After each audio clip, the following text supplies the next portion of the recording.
All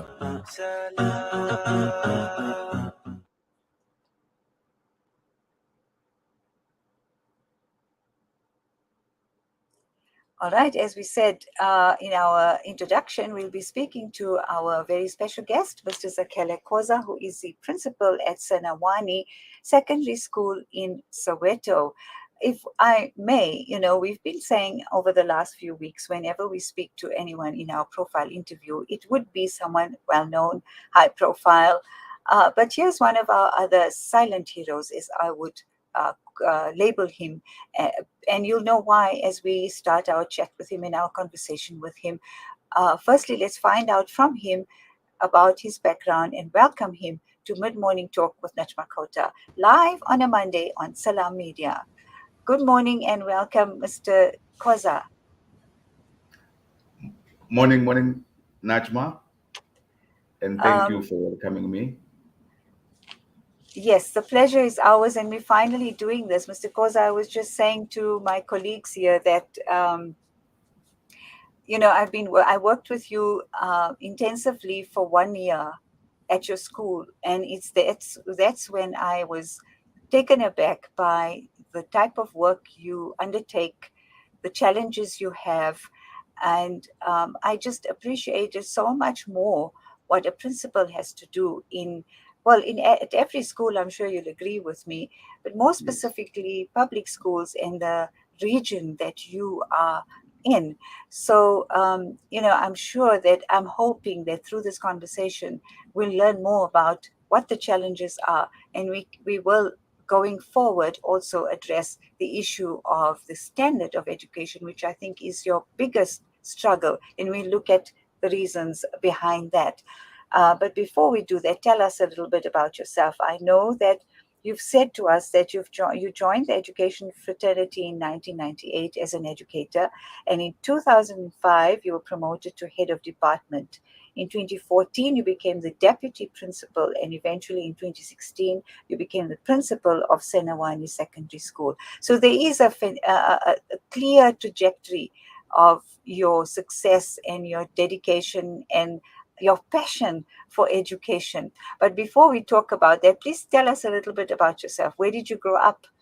And what about your schooling years? Thank you, Najma.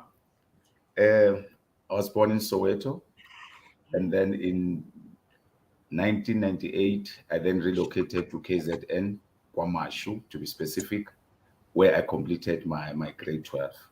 Then I came back to Johannesburg, Soweto, where then I went to University of Pretoria, which was then called TNT, where I then completed my diploma in education. And then, as you have indicated, in 1998 is then where I joined the education fraternity. And then currently I'm a principal at Senaoane Secondary School. And in 2021, I enrolled for an advanced diploma in school leadership and management. And luckily, in 2022, I completed my studies, my course.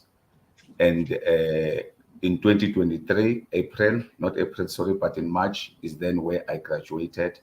And now I've completed my course with the University of Johannesburg. That's the long and short of it, Najma. Right. So tell us about growing up in Soweto, your days at school, primary school, high school. What was it like? And if you compare the years, and here you're sitting now in this position and you see the evolvement, if you like.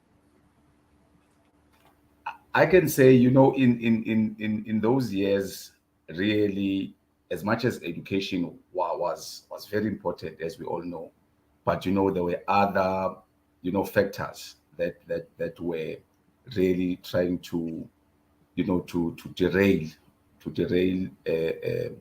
the education, not derailing it in a bad manner. But remember Mhm. that politically, there were those challenges in 1985, 86, Mhm. the struggle, all those things. So it was not easy for us, to be at school for the whole duration of the day, because sometimes we'll be having those riots and so on. Correct. But it's something that when you when you are passionate about something, you'll find ways, you'll make means in terms of trying to say, let me go an extra mile. How about if you team up with friends, or with other learners who are sharing the same sentiments with you in terms of Right. trying to get that grade 12. So Right. it was not easy, but I don't want to always to stress that particular phrase to say it was not easy. It was also within ourselves to say, do you want to reach your goals, or do you want to have an excuse of saying that because you are coming from a background of abject poverty, then you cannot, live Mm. up to your dreams. Mm-hmm. So it's one way of saying that it really lies upon, one, to say, do you really want to reach your goals? Because obstacles will be there. That's a definite. They're going to be there, but it's up to you to say those particular obstacles. Are you going to overcome them so that you can be able, eventually to reach your goals? That's Mm-hmm. it, Najma. Right. So, were you a minority that had that motivation to succeed despite the challenges? I would say that. And remember, I'm from a two-roomed house in White City. It's the kitchen and a bedroom. Now, can you Mm-hmm. see? I can say, if at this point in time someone was going to ask me that, how did you manage in that particular Mm-hmm. environment? Can you see? Is then where you make an introspection to say the situation is not conducive for you to study, for example, Mm-hmm. and are you going to sit and make that an excuse to say, Mm-hmm. because we are six in this particular house and it's a two-room, house, then Mm-hmm. I cannot start. It's up to you. But remember that we then had to reach out to nearby schools to say, please, can you just, warrant us a class, provide us a class so that we can study. And sometimes we'll just have to also to request our educators for chalk, so that as and when we go to those nearby schools to study, we'll be able to have chalk. So I can say, yes, I am part of that minority, although I feel that, it's something that, uh, from my perspective, it's something that most of us, if really, because I know of other classmates that went far Mm-hmm. in terms of, Uh-huh. of education, getting their degrees, their PhDs. Mm-hmm. So it lies upon us, or upon ourselves, as Right. as individuals, to say, do you want really to go forth, or to have excuses? Mm-hmm. I was just going to Yes, say that, in other words, there's no excuse if you there's really no want to excuse. do it. Right. Yes. Right. And in terms of your parents, were they inspirational in any way in the role that you are now in? The Almighty will always have a way, Najma. Sometimes you find yourself in difficult situations, and not even thinking that those situations are, in a way, mentoring you, preparing you for the future ahead. When I was moved from Soweto to Kwamashu, it's the same thing, same Mm-hmm. challenges, prevalent in terms of poverty, in terms of the challenges, in terms of the crime and whatever. But there were situations where I would hop around from one family member to the other, maybe stay 2 years with this particular family, and then I will move to the other, a family member to stay. And the dynamics, as you know, that families will have their own different dynamics. Correct. But there are things Yes. that, I could pick up, blend, and as we speak, we we are I'm back in Soweto, and these things that I've been, in a way, learning, if one may use that word, learning from my family members, from the Khoza clan to the Nhlapo clan, Mm-hmm. and also the Munukwane clan, because I have my stepdad is Munukwane, and my Mm-hmm. father is Zulu, Koza. and then, Uh-huh. so I'm just trying to indicate it's a mixed bag of hopping around, but also collecting information. It's up to you that you are going to be judgmental to a person, or is there something that you can, take from that person? And my belief is there is always something to learn from each and every one of us. True, true. So we find out after the break what kept you focused. Okay, thank you.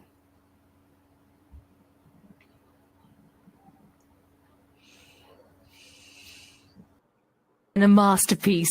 Droplets of gold inspires precious design. Platinum bursts with intricate freshness, and every pure diamond becomes more than just a girl's best friend. Voda Gold Gem Jewelers, where timeless dreams become a reality. Come to us. We tailor-make designer gold, platinum, and diamond jewelry. Trade in or remodel your old gold. Clad yourself with classy name-branded watches. We offer insurance valuation and free zakat calculation. Visit us at 534 Ridge Road, Overport, or call 031 208 9142. Voda Gold Gem Jewelers, manufacturers of fine gold and diamond jewelry. Southern Africa Dawah Network is a non-profit organization striving to uplift the disadvantaged and empowering through education and dawah. Donate to the SADN centers, the M.A. Motala Islamic Center, as well as our Islamic centers in Amoti, Imtalumi, Botshabelo and Castile. Donate your zakat and lillah today. Contact Farooq Sheikh 076-321-0650, Yusuf Mohammadi 072-259-3457, or the SADN head office 031 304 8000. Our account, Standard Bank, account number 050-856-294 for your zakat, or 050-879-790 for your lillah. Dawah through education, education through dawah, the Southern Africa Dawah Network. Freedom Stationery supply Marlin and Marlin Kids pens to me and my school friends. They supply just about everything we need to help us get a better education.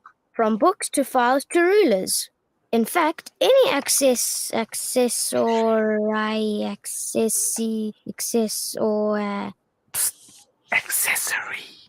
accessory we need. Freedom Stationery.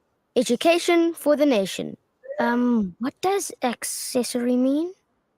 Share the love this Eid by donating to the Eid Dream campaign with Penny Appeal South Africa. Join us for the 5th consecutive year of providing joy and happy faces for Eid by gifting an Eid box to an orphaned or vulnerable child. For just 400 Rand, you can be the reason they smile. Donate today, www.pennyappeal.org.za, or contact 063 293 8737 for more information. Penny Appeal. Small change, big difference. With so many investment options today, it's only natural that you might feel a little confused which route to take. Should I buy shares or should I invest in gold bullion? Randery Jewelers now brings you the Zahab coin, an alternative to the Kruger Rand. The Zahab coin, a solid wealth protector in its purest form of 24-karat gold, is the safest way to protect your wealth. So don't just sit there and watch your paper money depreciate. Change to gold. Call Randery Jewelers now at 031 202 4701 or visit www.rjcoin.co.za, situated at 151 Essenwood Road, Musgrave, Durban. Randery Jewelers, the family name you can trust. Salam Media, your spiritual companion this Ramadan. You're live on air with Najma Khota on Salam Media Mid-Morning Talk, the Monday edition. And my very special guest in our profile interview is the principal of Senaoane High School in Soweto, Mr. Zakhele Khoza. Remember, at 12 o'clock, we'll be speaking to Razina Wahid, who is our holistic health practitioner. And our topic today is on how does cupping help with insomnia. And then we take you to Morocco, but we talk about an experience in Ramadan in Morocco. Aisha Kaji is our very special guest at the last half an hour of Mid-Morning Talk. That's between 12:30 and 1. But right now, we are certainly being inspired by our very special guest, Mr. Khoza. Yes, Mr. Khoza, what was it that kept you focused during that time? It sounds like it was, you made the best of the situation, but it was unstable. You needed to adapt here, adapt there at a very, very impressionable, vulnerable age. What kept you focused? That's a tough one because but there are, when you go back to the basics, when you look at your dedication, your compassion, and you'll have things that will really drive you. But your goals, your goals, they need to supersede, the challenges that you are faced with, because challenges will always be there. They come in Right. different forms, they come and go.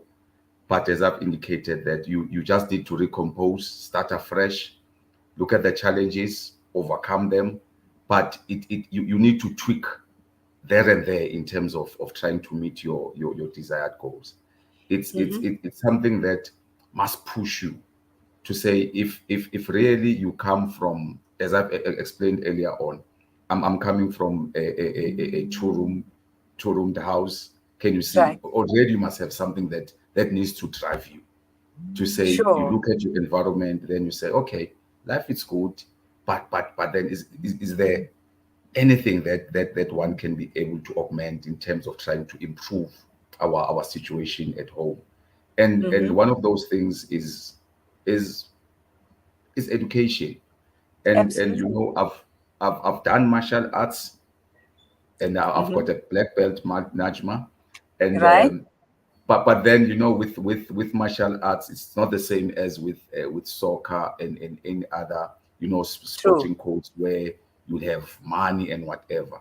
And that is where now I then realized that, okay, with martial arts, yes, I'm having my black belt, I'm having whatever, but in terms of monetary form, it cannot take me further than where I am. So it's then Mm-hmm. where I said, let me just refocus in terms of trying to get my education, get my grade 12, and eventually go to tertiary. So it's something that I had to check. Am I talented in soccer? No. Am I talented to be a poet? No. So my only option, in fact, was education and hard work. Right. Yes. Absolutely. And we can't stress enough on how important that is, Yes. education in whichever way or form, but that it can make that difference. It's not just improving one's social environment, one's socioeconomic circumstances, but indeed it does shape your personality as well. Yes.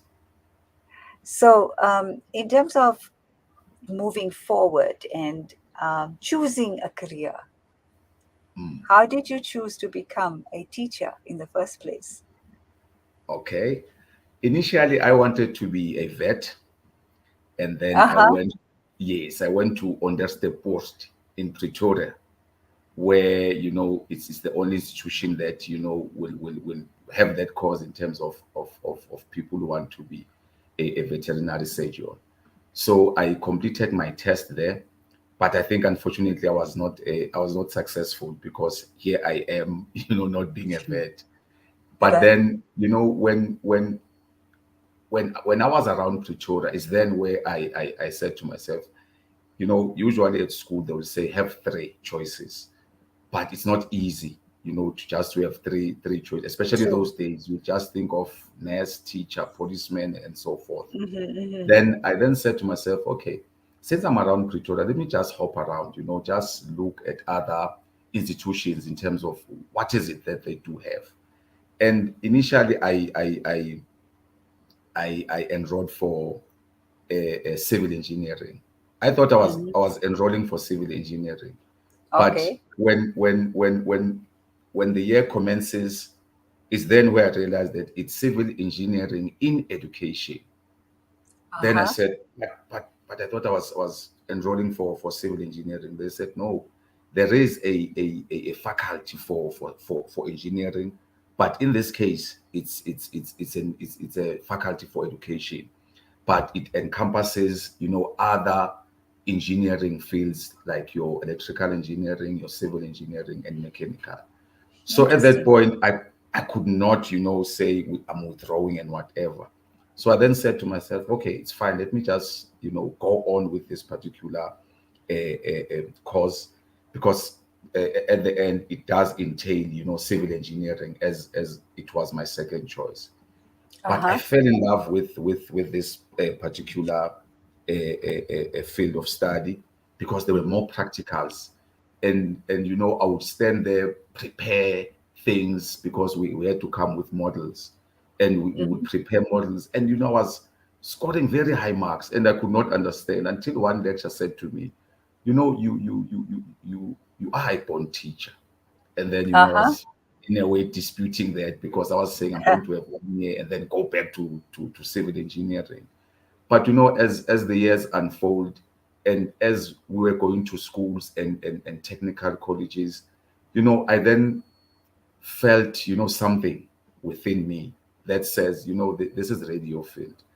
And you have this thing of looking at money, to say I want a career that is going to push me in terms of finances and whatever. And we all know that well, in education there is nothing much that we got there. Sure. Yes, Comparatively, yeah. Yes, but something just knocked sense to say pursue this particular course, and with passion, with dedication.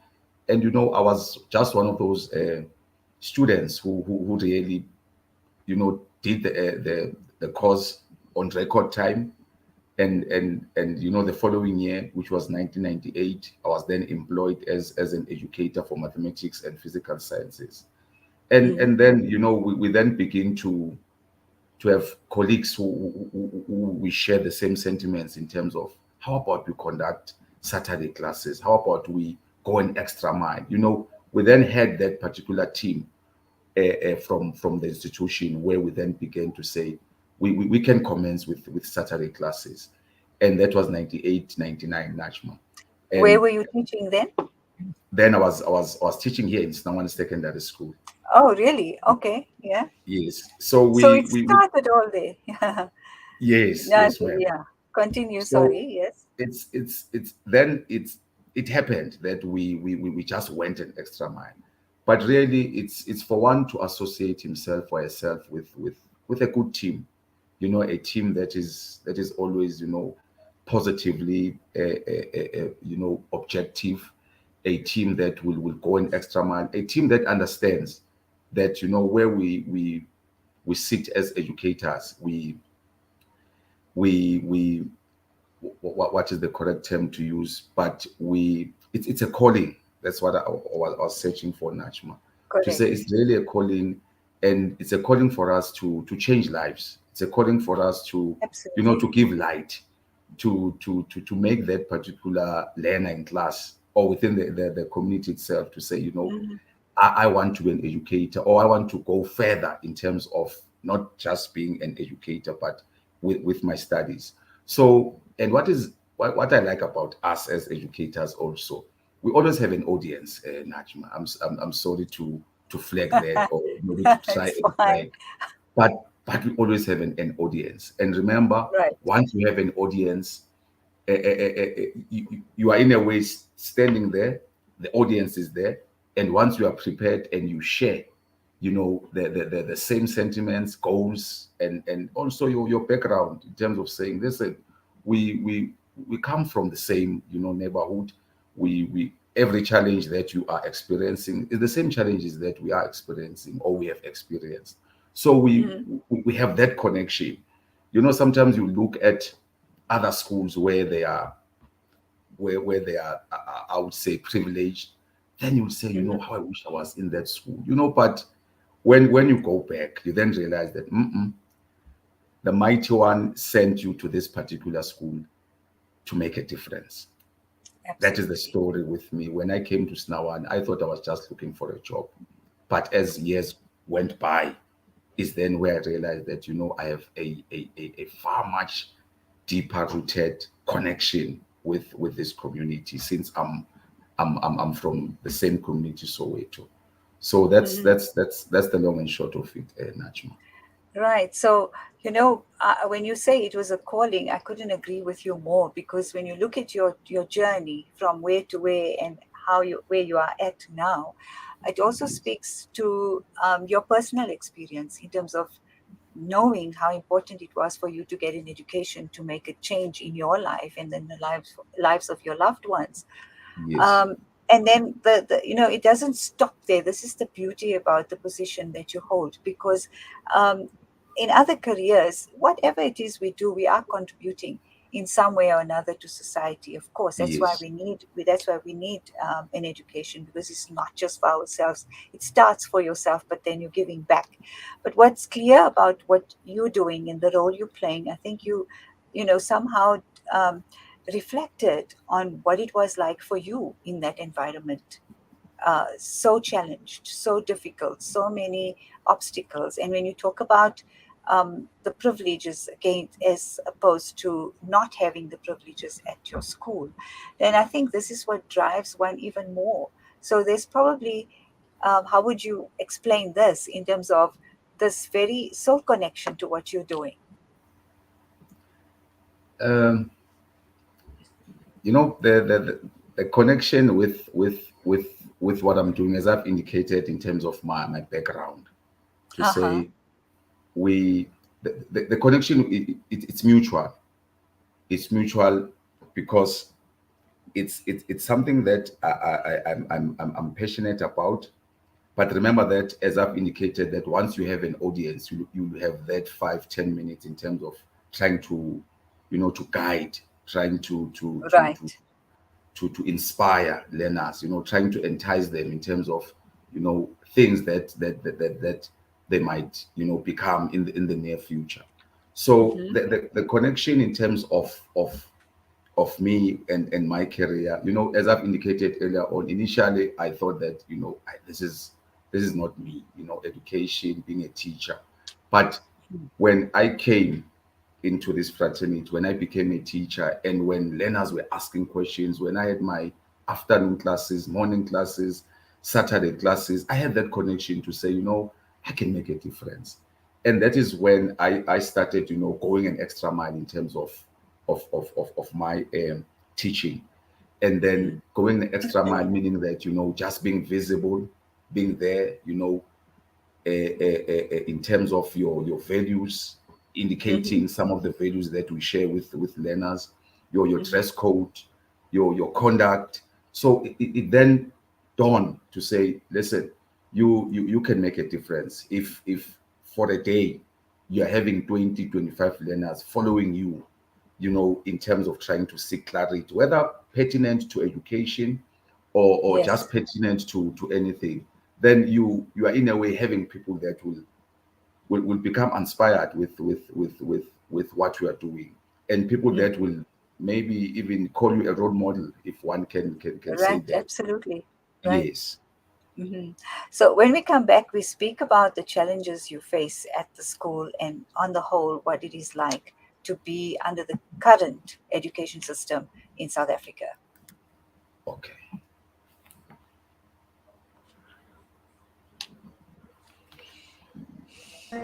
Donate your zakah to Ashraful Aid. Your zakah can help feed an orphan, support a widow, build a home for a refugee family, sponsor a HIF student, and much more. With Ashraful Aid, you can make a real difference. Visit our website at www.ashrafulaid.org to make a donation. Make your Ramadan meaningful with Ashraful Aid. At Centio, our Invest for Good philosophy is based on a genuine desire to use our investment skills for the benefit of broader society by investing responsibly, giving charitably, and developing talent that will transform the investment industry. Visit www.centio-capital.com for more information about our Sharia investment products and start saving with us today. Centio Capital. Invest for good. Centio Capital Management is an authorized financial services provider. Send food and send kindness to those who have lost their homes and have been plunged into poverty. For those who are a meal away from starvation, a food parcel means an entire family can eat this Ramadan. That's the power of food. Donate now to Islamic Relief. These days, I'm more health conscious than ever. So tonight it's stir fry for dinner, cooked in healthy Helios pure sunflower cooking oil.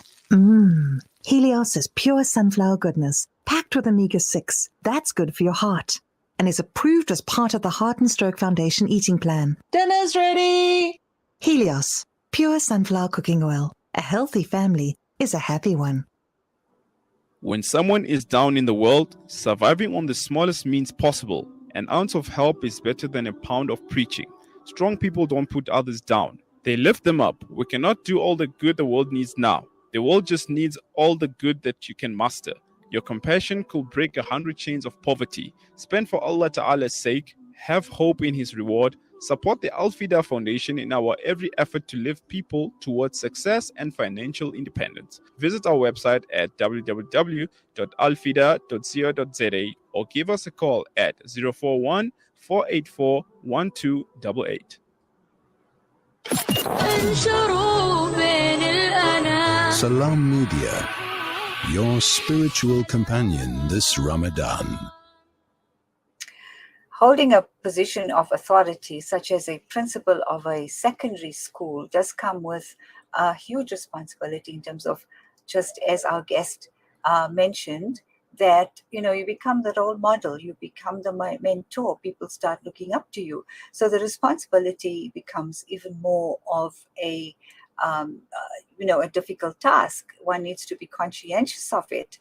And given this, the environment that Mr. Khoza's school is in, I think it becomes that much more difficult. So, Mr. Khoza, can you give us an idea of what it is like? I mean, we know, I've witnessed, for example, the feeding program in the schools, because there are children who come from homes that don't even have a meal. That's the meal they're having at your school is probably the only meal they're having for the day, amongst other social ills that, of course, the environment proves to be. So take us through those challenges, and how is it that you've managed that so far? That's a tough one, but once you are in that particular situation, you find ways and means in terms of how do you overcome. But as I've indicated earlier on, that when I was put, or rather faced with tests or challenges, I thought things won't work out. But in my opening remarks, Najma, you recall that I said, there are challenges where the Almighty would be preparing you, for future, something bigger. Yes. So when we relate to our learners, it's not that difficult, because they know we come from the same environment, and somewhere we can be able to relate in terms of, listen, this is what we have, and really how we wish we can have, more in terms of our NSNP, which is nutrition that is provided by the department. But that particular meal, I always say to our food handlers, do it with passion. Don't do it for the sake of just dishing out and then it ends there. Do it with passion. Show learners that really this food is for all of us, meaning that it's not segregation in terms of this is just for learners, then you just right, absolutely. Yes. So and then we also have a challenge with uniform, and I know that the social development, they are assisting us immensely with that. They will come to the school.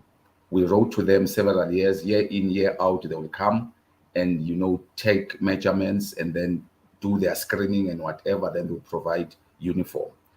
But the main challenge with our schools, if I may say, it's that stage. It's that stage where you have your adolescent stage, where learners are trying to find themselves. Correct. And that's the one that really creates problems. And because now it leads to fightings, and it leads to maybe sometimes unruly behavior and so forth. But as a custodian of the Department of Education, there are systems that the department already have, established, and systems that have filtered through down to schools, your SBST, school-based support team, where once we have identified, such learners with a unruly behavior or challenges in terms of their curriculum, to comprehend, arithmetic wise, language wise, we do have systems in place. But as we have indicated, earlier on, to say it's something that, as educators or as a system, as much as not easy for us to identify, such challenges, especially when it's a learning barrier. You'll only identify it at the end of the term, where you look at the marks to say, these marks are always low. Okay, but it cannot be low in all 7 subjects. So it's then where we intervene, and of course with the help of the department. But it's predicated on, the staff. I would say we are where we are as a school because of the staff that we are. And we are staff that is always striving, Najma, to make that difference. We are that staff that says, come what may, if we need to have extra classes, food or no food, we are going to go to that extent of having those classes. And if we say, listen, you must be here at 7 for those morning classes, we don't compromise. We don't say you still need to do whatever. We just close, that particular door in terms of learners having excuses where, we know that they can overcome them. So we have raised into that particular level in terms of our school culture to say we're not going to take anything as an excuse, because we've been there, Najma, and during those days, no food, nothing. You go in, you are late, you get your hiding, then it ends there. Got it. Yes. Yes. With them, it's something that they can easily navigate in terms of trying to meet the school's requirements and eventually meeting the Department of Education requirements and what they desire. Right. So since you've started teaching there, and now up to now as a principal of the school, what have you seen change in terms of the discipline, firstly, of the learners? Because it sounds to me like that's one area of management that becomes very difficult in any school for that matter, especially high schools. Yes, because discipline, it's just one word, but it's broad, because it's something that when we say discipline, it might be a discipline where it's evident that this school there is no discipline, or Right. it might be a discipline where learners are not writing work, they're not responding, they're not writing work, they are not doing their curriculum duties. It's still a form of ill That's right. discipline. Yes.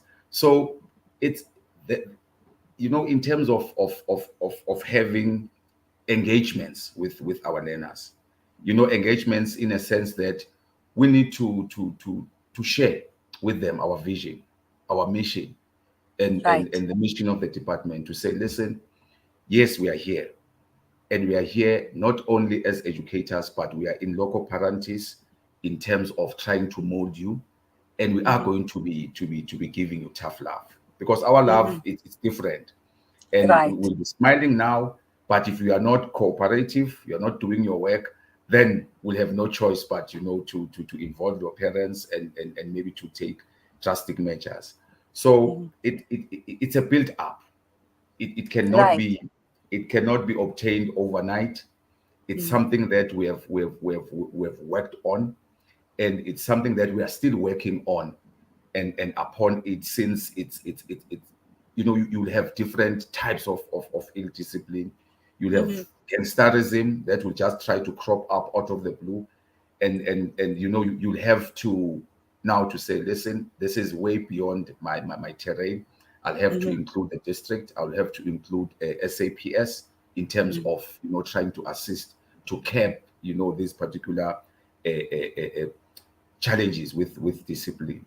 So it's a mixture and a mixed bag of all the things that some of learners who are ill-disciplined, you find that it's way above our level in terms of trying to cap, the challenges. But in some instances, you find that it's something that we can take it head on, obviously with the help of circulars from the Department of Education, GDE, DBE, where we try and indicate that, listen, this is now Schedule 1, where we'll indicate your absenteeism, late coming, it falls under Schedule 1. And we take it very serious. Then we'll just have to indicate that as you escalate to Schedule 2, these are the consequences. Schedule 3, these are the consequences. So it's something that, because it's a high school, as I've indicated earlier on, they can comprehend what we are trying to relate to them, and what we're also trying to relay. So it's not something that we are looking at grade 2s where we are going to be saying something that is totally remote. Whatever that we are saying, they can easily relate to, and they can be able to change their conduct, and maybe to change even the behavior, and ultimately paint the behavior of the school good. Are you pleased with the academic results though? Generally, or within our institution? Within your institution. Yes. In 2016, when I came in, we were at 66.2, which was very low. Then in 2017, we plunged to 64.2. Then we are regarded as Section 58, meaning that these are schools that are underperforming. Then I think, as I've indicated, I'll also reiterate to say, some challenges are built up to what you need to implement in the future. So when we underperformed in 2017, as much as the department, from every unit, they were on us, as a school, and other schools that did not, perform beyond the expectations. But there is a lot that we gained. There is a lot that we absorbed. There is a lot that was an eye-opener to me, to colleagues, to the SGP, and to learners. And then in 2018, we then moved from 64.2 to, I think it was 77.2, somewhere there. And from then we never looked back, Najma. Currently we are sitting at 82.3 as a school. That's what would you attribute that to? I would say teamwork, and also knowing that your colleagues, irrespective of your level, it doesn't mean that you are Mr. Know-it-all. Listen to your colleagues. Try also not to shy away from their ideas. You rather experiment with the idea and then go back to the drawing board and say, listen, this is not working for us, But not always that maybe we'll agree or assent to some of our, as colleagues. Somewhere maybe you just have to cross lines. But I believe that since I'm a school leader, I need also to listen and also to explore what other educators, they're coming with. I still remember in 2016-17, the school was so rowdy, during contact time. And then I was just asking myself, how can I make order? Where if you come in from the gate, you can see that teaching and learning is taking place. Is there where we sat and then came up with a name tag to say, colleagues, we are going to create name tags. Any learner that goes out must have a tag. Without a tag, that learner is not officially, granted permission. Can you see? It's a minor thing, but it contributed immensely to the discipline, to the order, and then we then improved in terms of our late coming. Late coming is a problem, Najma, because really, if you have 20%, 30% of learners being late, it's disruptive. Absolutely. So also we then created means in terms of how do we cap, obviously with the help of the circulars, but also applying our minds, customizing it to us, contextualizing our factors to say, what is it that makes them to be late? What is it that we can implement in terms of trying to win them over? And I'm telling you, as we speak, our rate of absenteeism, our rate of late coming, it's too low to an extent that we can be able to also to cap the challenge. What we are faced with now is we also have we are partaking in the transport, because the department is also not offering only nutrition, but they also offer transportation in terms of those learners that they live far. So but once you have that understanding with the service provider, you'll be able to indicate in terms of the arrival time, to indicate to say, sir, or the service provider, kindly adjust your times, because we need learners here at this latest at 7:30. So it's all those minor things that eventually add up. add up to where we are. We are not a school where we say everything was rosy from 2016. We had our own challenges, our own differences, but from that particular period to now, I'm telling you, it's something that other schools, the surrounding schools, they are still questioning themselves, because we are number 3 in a circuit as we speak. And Fantastic, well done.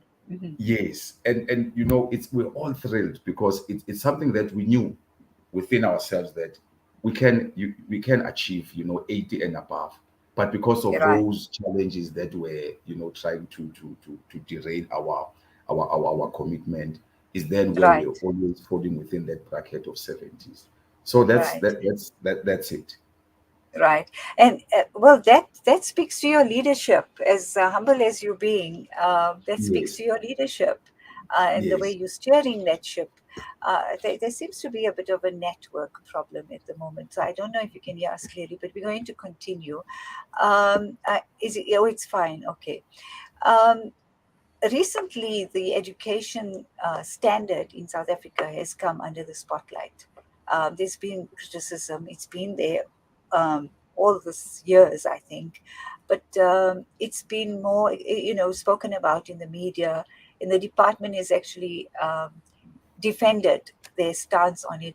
What is your position in terms of the standard and where we are headed? Because if we're saying, like we said in the beginning, that education is the key to improving our lives, improving the country in terms of employment, there's just a whole filtering down, a cascading effect of what education can do. But the standard is what's in question here. What would you say, Mr. Khoza?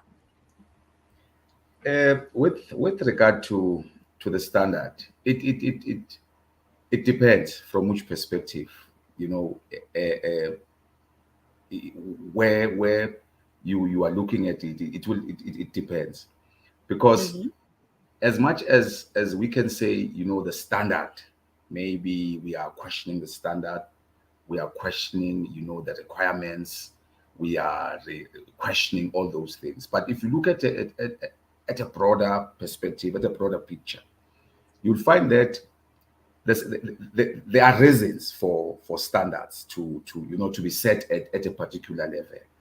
But those particular reasons are not saying those particular standards are not saying we must not raise the bar as individuals, as institutions, as districts. Because when whether you are passing at 30% or at 50% or at 70%, it all depends which path. Are you having a path that is going to allow you to be enrolled with a 30%? And usually the answer will be no. So it's the standard. That is why I'm saying it all depends. And as a custodian of the department, the policies, the circulars that come from the department, it's incumbent upon me as a principal to implement. And remember, once I'm being negative to a certain circular, or to a certain, what is it, to a legislation or whatever, already is going to filter to filter down to the staff, to learners, etc. So I truly believe that it depends. From where I'm seated as a principal, and engaging with our learners, engaging with our educators, I feel that the standard for me, as I've indicated, that's my take as an individual. It's a standard that is not limiting. It's a standard that is open, because we do have learners who are doing engineering. We do have learners, in Right. medical fields. So Mm. we cannot limit ourselves with the standards because of looking at a particular document. Remember, Sure. in our earlier engagement, it Right. all lies upon you, because you Correct. go to UJ, you go to VETS, whatever, their standards, they're still there. They did not drop True. their standards because GDE or DBE is saying that 30% this, 40% that. They said, we are still going to maintain that for you to come and do medical, doing engineering, you need to raise the bar. So that is why Mm. you find the very same department that is being criticized in terms of the standard is trying to, to close that wedge, the gap, by Mm. introducing your SIP classes, by introducing workshops for educators, because Mhm. educators, they do go for workshop, even residential workshops, so that they can be able to improve. And you find Right. that it's not just a one size fits all with Mm. regard to those particular workshops. They will Right. have a certain criteria in terms of, your percentage, your past percentage for the past 3 years. If they see that you are always maybe, below 70, you need, just a nudge in a correct direction, then they will Mhm. then extend an Be the invite to support. you to say yes. Right. So that is why generally people will just look at it to say the standard is low, but forgetting what the department is doing in trying to, to raise even our standards as leaders, our standards Mhm. as educators, as SMT. There is a lot Mhm. that is happening, behind the closed doors in terms of Yes. the department extent in trying to improve, our systems, in trying to improve our education, and even the level of us imparting knowledge to learners. There is a lot that is entailed in that. Mhm. How many learners do you have at your school? Currently, we are at 1,167 And staff members? staff members. If we include everyone, we're at 56. For the two educators,